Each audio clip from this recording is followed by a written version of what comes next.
বিরূপ প্রভাব পড়েছে আমাদের যে রোডগুলো আছে, যে রাস্তাগুলো আছে, তথা আমাদের সমাজে।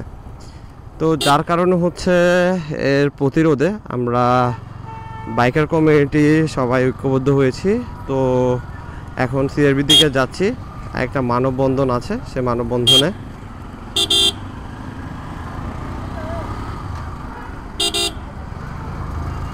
যদিও এই প্রতিবাদের পরে আসলে অনেকটুকু তাদের যে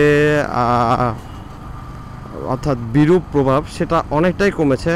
আজকে একদম বলা যাচ্ছে অন্যান্য দিনের তুলনায় জাস্ট 2-3% আমার চোখে পড়েছে।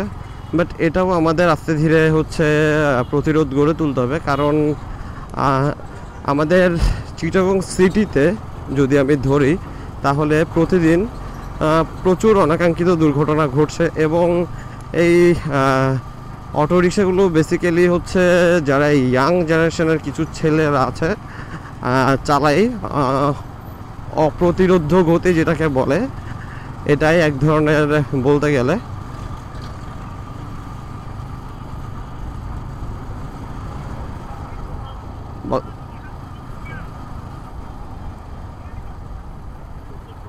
বদ্দা তাসফিয়া গার্ডেন। ও বাপ,